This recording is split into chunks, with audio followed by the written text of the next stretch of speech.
Assalamualaikum warahmatullahi wabarakatuh. Perkenalkan, saya Raditya Pranasa Binabil Kirono dengan NIM G00255167 dari kelompok A5 dengan aslep Mbak Kezia.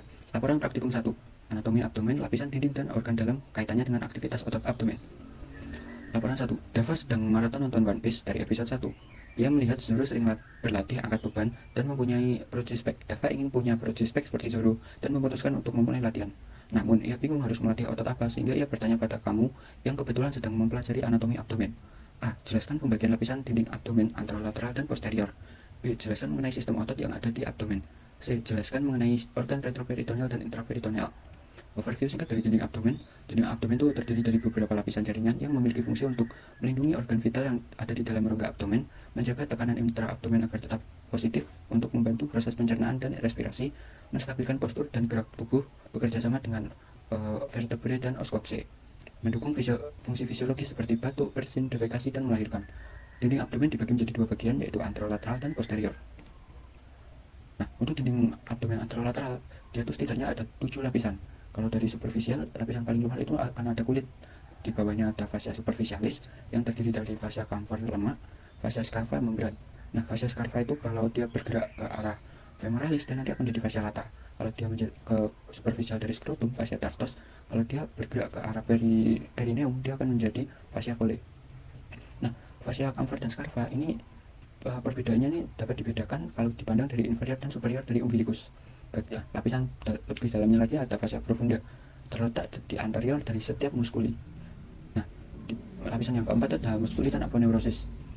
Ada dua tipe, yaitu flat muscle sama vertical muscle. Untuk flat muscle ada musculo obliquus externus abdominis, dia itu di bagian inferior akan membentuk aponeurosis menjadi ligamentum inguinal. Terus ada musculo obliquus externus abdominis dan musculo transversus abdominis. Nah, ketiga otot ini tuh nanti dia akan membentuk aponeurosis di tengah, membentuk linea alba, dan juga vagina musculi recti abdominalis. Nah, untuk bagian vertikal itu hanya ada dua otot, yaitu musculo rectus abdominis sama musculo pyramidalis abdominis, tapi cukup jarang untuk ditemukan. Nah, kedua otot vertikal ini dia itu akan dibungkus oleh vagina musculi recti abdominalis. Nah, lapisan yang kelima itu ada fascia transversalis. Nah, lapisan yang keenam ada fascia extraperitonealis yang merupakan lemak, dan lapisan yang ketujuh, lapisan paling dalam itu ada peritoneum pariental yang berbatasan langsung dengan cavum abdomen. Nah, ini untuk lapisan-lapisannya. Yang paling luar ini ada kulit, di bawahnya itu nanti ada yang fascia camfer, fascia scapha yang kecil ada di sini, kecil. Nah, ini untuk fascia profunda, dia ada di setiap depan dari muskuli. Ini muskuli obliquus externus, obliquus internus, sama transversus abdominis. Nah, di balik dari muskulo transversus abdominis itu nanti akan ada fascia transversalis. Terus nanti ada fascia extraperitoneal yang isinya juga lemak, sama peritoneum pariental yang ada di bagian paling dalam. Nah, yang kedua itu ada vagina musculi recti abdominalis. Nah, ini tuh dibedakan di umbilikal. Kalau di atas dari umbilikal, si vagina musculi recti dia tuh melapisi bagian depan sama bagian belakang. Sedangkan kalau di bawah umbilicus, dia tuh nanti akan melapisi bagian depan saja, sehingga bagian belakang langsung bertemu dengan fascia transversalis. Untuk fascia extraperitoneal nanti ada bagian yang periperitoneal sama retroperitoneal. Terus nanti di sini juga ada peritoneum pariental. Kalau peritoneum pariental itu modalnya yang melapisi dinding. Nanti juga ada peritoneum visceral, dia yang melapisi si organ. Nah, untuk cavum peritoneum dibagi jadi dua, yang mayor sama yang minor. Untuk intra dan retroperitoneal nanti akan dijelaskan lebih lanjut. Nah, dinding abdomen posterior, dia itu terdiri dari 5 lapisan. Kalau dari superficial, yang pertama itu ada kulit, yang kedua nanti ada fascia superficial dorsi atau fascia thoracolumbar, yang ketiga nanti ada musculi atau aponeurosis yang terdiri dari 4 lapisan. Yang lapisan pertama itu ada musculo latissimus dorsi. Untuk lapisan yang kedua ada musculo obliquus internus externus abdominis, longissimus dorsi, erector spinae, dan serratus posterior inferior. Lapisan yang ketiga nanti ada musculo multifidus interspinales obliquus internus abdominis. Untuk lapisan yang keempat nanti ada musculo quadratus lumborum, musculo iliopsoas, dan transversus abdominis. Nah, untuk tadi yang flat muscle dari abdomen itu nanti bagian ini hanya serabutnya saja, bukan ototnya secara penuh. Untuk lapisan keempat itu ada fascia extraperitoneal yang isinya juga sama lemak, dan lapisan yang kelima itu ada peritoneum pariental yang sama membatasi dinding abdomen dengan organ. Nah, sistem otot abdomen dan kaitannya dalam membentuk sispek dibagi jadi 4. Jadi yang di bagian tengah ini musculo rectus abdominis, dia itu otot vertikal di bagian anterior yang mempunyai intersectiones tendinae. Ini pembagiannya. Jadi itu pembagiannya itu ada 3. Dari yang paling atas itu nanti ada di setingkat dengan processus symphoideus, Terus paling bawah itu nanti ada di setingkat dengan umbilikus. Nah, lapisan yang kedua itu berada di antaranya. Fungsinya tuh untuk apa? Dia tuh nanti akan membentuk tampilan sispek untuk fleksi batang tubuh dan stabilitas dari pelvis. Nah, yang kedua itu ada muskulo oblikus, externus dan internus. Nah, muskulo yang externus dia tuh nanti akan membentuk V. Jadi dia dari bagian lateral superior bergerak ke arah inferior medial, jadi miring seperti ini, seret. Nah, untuk yang internus dia dari arah tengah inferior medial ke arah lateral inferior, jadi miring kayak huruf A. Nah, fungsinya itu buat apa? Dia tuh nanti akan menghasilkan rotasi dan lateral fleksi dari tubuh, berkontribusi dalam V-line dan kompresi abdomen.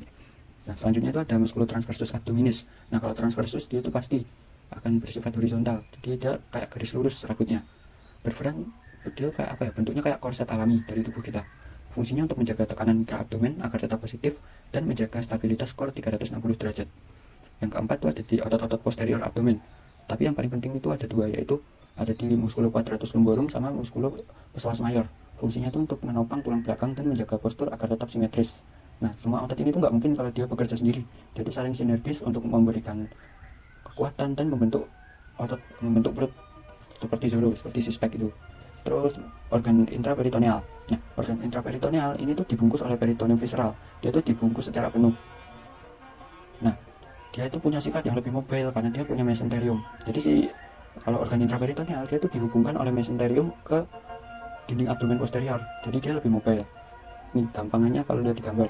Nah, organ-organnya itu ada gaster, duodenum pars superior, jejunum, ileum, hepar, lian atau spleen kecuali bagian hilum, cecum, colon transversum, appendix vermiformis. Itu cirinya itu mobilitas tinggi, jadi dia itu bisa bergeser waktu pencernaan berlangsung, punya mesenterium. Jadi nanti itu ada root of mesenterium, itu nanti akan jadi apa ya? Pintu masuk dari neurovaskularisasi untuk organ-organ intraperitoneal. Lanjut untuk retroperitoneal, organ-organnya itu ada di bagian posterior dari peritoneum pariental. Dan dia itu cuma dilapisi di bagian depannya aja. Di bagian belakangnya dia itu langsung dilekatkan dengan dinding abdomen. Jadi karena dia langsung dilekatkan dengan dinding abdomen, dia tuh lebih cenderung untuk fiksasi, jadi dia nggak mobile. Contoh organnya itu nanti ada suprarenal gland atau adrenal gland, aorta abdominal, duodenum pars 2-4, descendant, inferior sama ascendant, pankreas kecuali kauda, ureter, kolon ascendant dan descendant, kidney atau renal, esophagus. Karena dia partial retroperitoneal karena tidak sepenuhnya bagian dari esophagus itu retroperitoneal. Dan yang terakhir itu ada rektum. Ciri anatomi penting itu dia nggak punya mesenterium karena dia langsung terhubung ke dinding abdomen, pelekatannya kuat, jadi kalau ada nyeri di punggung terutama di daerah belakang abdomen tuh erat kaitannya dengan organ-organ retroperitoneal. Nah, kesimpulan, dinding abdomen itu terdiri dari beberapa struktur yang anterolateral juga beda dengan yang posterior, tapi ada beberapa poin umum, yaitu pasti dia memiliki lapisan kulit, lapisan fasia, otot, dan peritoneum yang fungsinya untuk melindungi organ vital dan menjaga stabilitas tubuh. Untuk otot-ototnya tuh bagian depan tuh ada rectus abdominis, di bagian yang samping ada obliquus sama transversus, terus di bagian posterior ada tadi quadratus lumborum sama iliopsoas. Nah, otot-otot ini tuh berfungsi secara sinergis dalam pergerakan tubuh, menjaga postur, membentuk tekanan intraabdominal. Pembentukan sispek itu nggak tergantung dari rectus abdominis, tapi juga memerlukan penguatan core 360 derajat agar tubuh kita itu stabil dan ototnya itu terbentuk dengan simetris. Nah, organ abdomen itu memiliki hubungan dengan peritoneum. Ada yang intraperitoneal sama retroperitoneal.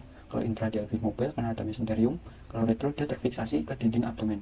Nah, ini tuh penting karena buat kita tahu klinisnya, misal ada nyeri di punggung tadi, dia cenderung retroperitoneal. Nah, Dava kan udah tahu harusnya otot-otot apa dengan memahami anatomi abdomen ini. Jadi dia tuh apa ya, bisa latihan dengan lebih fokus, misal gerakan apa yang fokus ke apa. Jadi dia akan apa ya, lebih terbantu lah dalam membentuk ototnya. Mungkin sekian dari saya, mohon maaf bila ada salah kata. Wassalamualaikum warahmatullahi wabarakatuh. Assalamualaikum warahmatullahi wabarakatuh. Perkenalkan, saya Raditya Pranata Nabil Kirono dengan NIM G00251167 dari kelompok A5 dengan aslab Mbak Kezia. Laporan praktikum 2, anatomi gaster dan sphincternya dalam hubungannya dengan terjadinya gastroesophageal reflux disease atau GERD. Rama gemar menonton Tan Boykun di YouTube. Setelah melihat dia makan mie pedas dan ayam goreng. Rama langsung memasak 2 bungkus mie pedas dan membeli 2 porsi ayam goreng. Keesokan harinya, Rama curhat ke kamu karena merasakan sakit perut hingga kerongkongannya terasa panas. Kamu pun curiga Rama mengalami GERD. Jelaskan anatomi gaster beserta sphincter yang ada di gaster. Overview singkat dari gaster. Gaster itu terletak di left upper quadrant. di bagian sini. Sebentar, di bagian sini. Nah, kalau di bagian 9 regio, dia tuh ada di epigastrium sama hypochondrium sinistra, bagian sini. Nah, gaster itu merupakan organ intraabdomen yang termasuk juga pada organ intraperitoneal, yang artinya dia terbungkus penuh oleh peritoneum. Nah, gaster itu berada inferior dari diafragma dan superior dari pankreas. Untuk bentuk dari gaster kalau dalam posisi berdiri tegak itu seperti huruf C.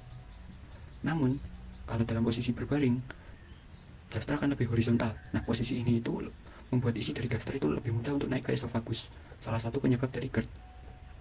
Nah, fundus yang ada di bagian superior itu akan menjadi tempat terperangkapnya udara atau gastric bubble. Nah, gaster itu berhubungan kalau di bagian anterior itu dengan lobus sinistro dari hepar, diafragma, dan dinding abdomen anterior. Sedangkan bagian posteriornya dia akan berhubungan dengan pankreas, lien, aren sinistra, dan suprarenal gland sinistra. Bagian ini tuh menjadi area klinis yang penting pada trauma abdomen kiri atas. Nah, fungsi inti dari gaster itu sebagai reservoir sementara makanan, jadi dia nanti akan mencerna sementara yang nanti akan dikontrol pengosongannya oleh sphincter pylorus ke arah duodenum. Nah, di gaster juga terjadi pengatukan makanan menjadi chem. Nah, bagian-bagian gaster dari superior ke inferior. Yang pertama ada kardia. Kardia ini menjadi pintu masuk yang menghubungkan gaster dengan esofagus. Nah, di sini tuh ada lower esophageal sphincter atau LES yang berfungsi untuk anti reflux. Nah, di bagian ini tuh cukup rawan terjadinya inflamasi pada GERD. Nah, sphincter yang ada sphincter LES tadi itu bukan anatomical sphincter yang terbentuk dari otot, melainkan physiological valve. Bagian yang kedua ada fundus. Dia itu ada di kubah superior, di bagian inferior dari diafragma. Dia itu akan menyimpan gastric bubble, jadi udara yang masuk saat menelan itu nanti akan terperangkap di fundus. Nah, bagian fundus ini juga paling terlihat jika pada pasien berdiri dan dilakukan pemeriksaan X-ray. Nah, bagian korpus ini, yang ketiga ada bagian korpus, dia itu bagian terbesar. Dia mengandung banyak sel parietal yang berguna untuk sekresi asam klorida dan sel shift untuk sekresi pepsinogen. Nah, karena dia menjadi bagian utama dari sekresi asam dan pencernaan dan pepsinogen, dia itu nanti akan jadi bagian penting buat pencernaan di gaster. Nah, yang berikutnya itu ada pyloric antrum. Fungsinya itu untuk menghaluskan makanan menjadi shem, mengatur pH dan laju pengosongan dari gaster. Di bagian ini tuh ada sel khusus, sel G yang akan menghasilkan gastrin yang fungsinya tuh untuk meningkatkan produksi asam. Nah, bagian terakhir itu ada pylorus, bagian transisi ke arah duodenum. Di sini tuh ada musculosphincter pyloric yang fungsinya untuk mengatur aliran shem dari gaster ke duodenum. Nah, namun selain itu dia juga memiliki fungsi lain, yaitu untuk menghindari refleks dari duodenum kembali ke gaster yang akan mengganggu pencernaan dari gaster. Nah, lapisan dari dinding gaster sendiri itu ada 4, yang paling dari superficial ke bagian profunda. Kalau bagian pertama itu nanti ada serosa dari peritoneum visceral. Nah, kan tadi kita tahu kalau gaster itu intraperitoneal, jadi dia akan dibungkus, semua bagiannya itu akan dibungkus oleh peritoneum. Nah, fungsinya itu untuk mengurangi gesekan saat gaster itu bergerak. Nah, bagian ini tuh juga berhubungan dengan omentum maius dan omentum minus. Nah, berikutnya itu ada muscularis externa. Dia itu terdiri dari 3. Bagian paling luar itu longitudinalis, fungsinya untuk peristaltik. Bagian tengah ada circularis yang berfungsi untuk mengatur diameter lumen dan menghasilkan dan membentuk sphincter di bagian pilorik. Nah, yang bagian paling dalam itu ada oblik dan hanya ditemukan di lambung. Fungsinya untuk mencampur makanan menjadi shem. Di bagian submukosa, dia itu akan terdapat banyak sekali pembuluh darah, limfe, dan plexus saraf. Fungsinya untuk apa? Menopang si mukosa dan menjadi jalur nutrisi ke epidel. Untuk bagian yang paling dalam itu ada mukosa. Dia itu lapisan yang paling fungsional karena dia itu melindungi gaster dan mensekresi enzim untuk pencernaan. Nah, bagian mukosa ini terdiri dari 3 lapisan. Yang paling superficial itu ada lamina mukosa. Dia itu berfungsi untuk menggerakkan lipatan mukosa, ruge. Terus ada lamina propria yang isinya kelenjar-kelenjar, dan epitel silindris yang berfungsi untuk protektif dan menghasilkan mukus. Nah, di bagian gaster ini juga ada gastric pit yang akan menghubungkan lumen ke gastric plate. Sphincter pada gaster. Sphincter pada gaster ini ada 2, yaitu LES, cardiac sphincter, yang fungsinya untuk menghalangi reflux, tapi fungsinya ini hanya fisiologis, tidak didukung oleh anatominya. Nah, namun dia itu nanti akan diperkuat oleh pleura diafragma dan his angle. Kalau pleura diafragma itu nanti pinhook effect. Nah, kelemahan dari LES itu akan menyebabkan GERD. Nah, pada kasus irama. Nah, untuk sphincter pylorus, dia itu nanti akan berfungsi untuk mengontrol pengosongan dari lambung dan duodenum. Nah, bagian ini tuh memang secara langsung terbentuk dari lapisan sirkularis, dari muscularis sirkularis. Jadi efeknya dia lebih kuat. Fungsinya dia juga mencegah reflux dari duodenum kembali ke gaster. Nah, untuk neurovaskularisasi, Yang pertama itu arterinya. Secara umum itu arterinya ada 5, tapi sebenarnya ada 6 atau 7. Jadi ada yang retrogaster, tapi yang utama itu ada 5. Yang pertama itu ada gastrika sinistra. Dia itu nanti dari trunkus coleacus, dia bergerak ke esophagus dan curvatura minor bagian superior. Yang kedua ada gastrika destra, dia percabangan dari arteri hepatica communis, dia bergerak ke curvatura minor inferior. Yang ketiga ada gastroepiploica sinistra atau gastroomenthalis sinistra, dia itu percabangan dari arteri lienalis, dia tuh nanti akan berada di curvatura minor yang sinistra. Terus yang keempat ada gastric epiploica dextra atau gastroomenthalis dextra, dia dari arteri gastroduodenalis, dia bergerak ke curvatura mayor bagian kanan. Nah, untuk arteri gastrica brevis, dia itu nanti akan bergerak ke fundus dan merupakan percabangan dari arteri lienalis. Untuk vena gastrika sinistra dan dextra, dia langsung masuk ke vena porta hepatica.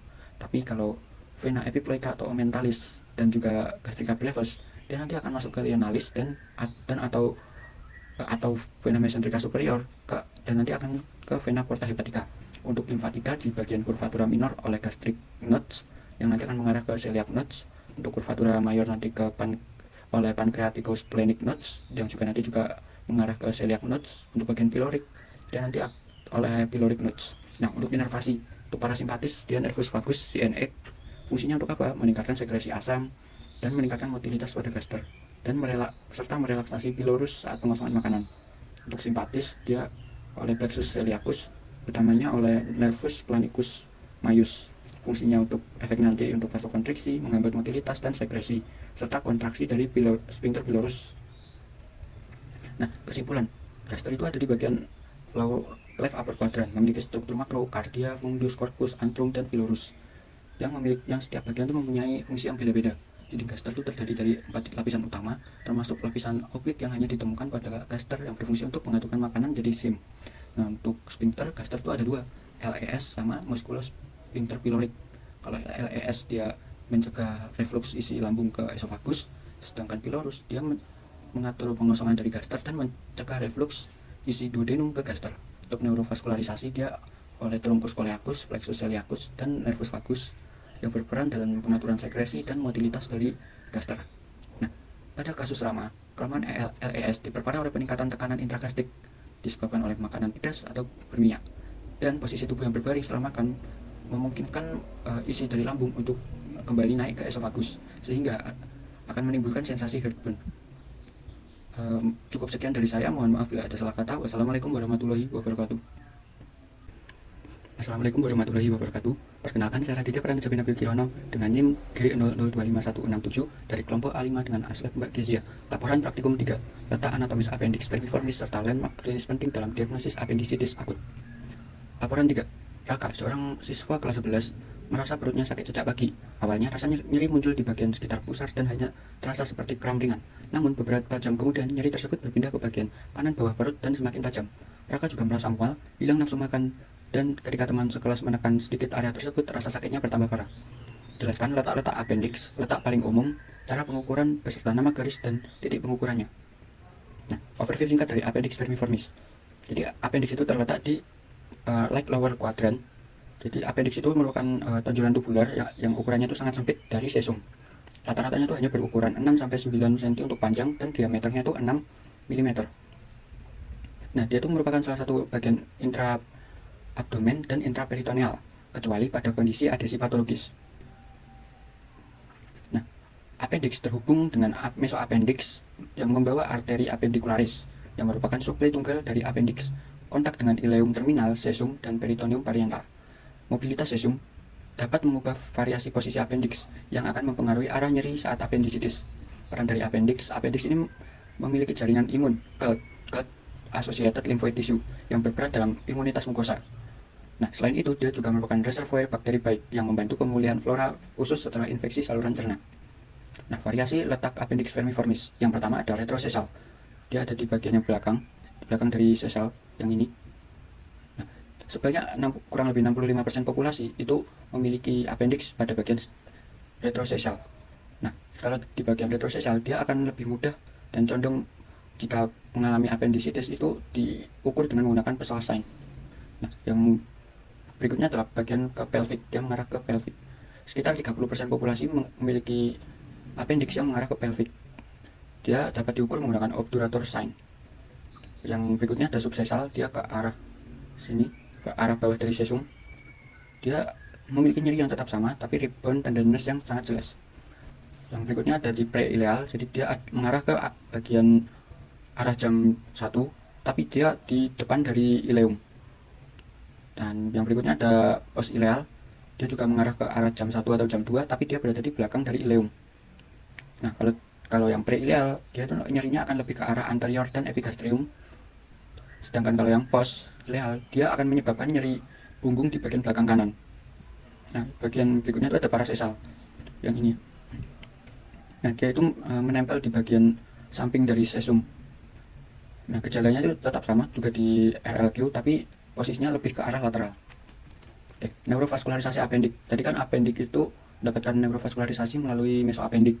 Nah, di mesoapendik itu nanti isinya ada arteri, yang hanya arteri apendikularis yang merupakan cabang dari arteri ileokolika dan cabang lagi dari arteri mesenterika superior. Nah, dia merupakan suplai tunggal. Jadi kalau terjadi penyumbatan akan menyebabkan iskemia. Yang untuk venanya ada vena apendikularis yang nanti akan mengarah ke vena ileokolika, vena mesenterika superior dan masuk ke sistem porta. Untuk limfatika dia nodus ileokoliki, nodus mesenterika superior, dan appendix juga kayak gut associated lymphoid tissue. Peran imun. Nah, jadi dia akan mengaktifkan sel B yang menghasilkan imunoglobulin A yang menjadi dan juga dia menjadi reservoir mikrobiota pasca diare. Nah, untuk inervasi yang pertama dia tuh visceral dari T10 via nervus planicus minus. Nah, dia tuh nanti menyebabkan nyeri vague, umbilikal, dan sulit dilokalisasi. Kalau visceral, nyerinya umumnya terasa cukup lemah. Tapi kalau somatik atau lanjut, dia nanti akan oleh nervus iliohypogastricus dan nervus ilioinguinalis mengarah ke perineum pariental. Nyerinya akan sangat tajam, terlokalisasi di right lower quadrant atau McBurney area. Nah, untuk landmark klinis dari appendicitis, yang pertama itu ada McBurney point. Itu menjadi landmark utama. Dia itu akan ada di poin di sini. Nah, dia itu sepertiga lateral atau 2/3 medial dari garis dari asis atau sias ke umbilikus. Nah, dia itu akan menimbulkan nyeri tekan yang khas pada appendicitis akut. Rebound tenderness positif jika peritoneum pariental teriritasi. Yang kedua ada Lance point, lebih akurat dari McBurney. Lance point itu 1/6 dari lateral dextra dari garis kedua asis atau sias. Jadi ada di sini. Nah, posisinya di sini. Nah, ini digunakan untuk lokasi insisi appendektomi atau pemotongan appendik. Yang ketiga ada Monroe point. Dia itu hampir sama dari McBurney, tapi dia garisnya. Kalau McBurney kan poinnya. Dia itu ada di pertengahan dari umbilikus dan sias kanan. Dia itu menjadi titik palpasi alternatif di RLQ. Nah, yang keempat ada Morris point. Dia itu implikasi kalau nyeri lokal di RLQ, titiknya sepanjang garis McBurney. Sama. Yang kelima ada Jalagier point, nyeri kranial RLQ. Jadi dia itu dari tulang rusuk, dari pertengahan antara tulang rusuk kanan sampai ke aksis, dari sini seret ke bawah. Nah, dia itu relevan bila appendik posisinya lebih tinggi, pre atau post ileal. Selain itu juga ada tanda klinis penunjang seperti Pessoa sign yang mengimplikasikan nyeri RLQ saat kaki diekstensi dan menandakan appendik posisinya itu retrosesial dan dia karena psoas, dia jadi jika si appendix yang mengalami appendicitis pembesaran, dia itu akan menyentuh muskuloileopsoas. Yang kedua ada obturator sign, nyeri RLQ saat hip eksternal rotasi yang menandakan appendik ke arah dari pelvic. Nah, yang ketiga ada Rovsing sign, nyeri tekan di lower left quadrant. Nyeri itu jika kita menekan lower left quadrant, nyeri akan muncul di right lower quadrant. Nah, kesimpulan, appendicitis merupakan struktur tubular sempit yang mengikat pada sesum dan umumnya berada di right lower quadrant, tepatnya di ileosesal di bawah ileosesal valve. Variasi poin appendik, retrosesal, pelvic, subsesal, parasesal, pre, post ileal menunjukkan pola nyeri dan tanda klinis yang beda pada pasien. Appendix memiliki suplai darah tunggal dari arteri appendikularis, sehingga inflamasi mempercepat menimbulkan iskemia dan risiko perforasi jika terhambat ditangani. Inervasi dari visceral T10 menyebabkan nyeri awal di umbilikus, kemudian bergeser menjadi nyeri tajam yang terlokalisasi di RLQ saat peritoneum pariental terlibat. Landmark klinis seperti McBurney point, Lance, dan Monroe membantu menentukan lokasi appendix dan mendukung diagnosis appendicitis akut. Sekian dan terima kasih. Mohon maaf bila ada salah kata. Wassalamualaikum warahmatullahi wabarakatuh.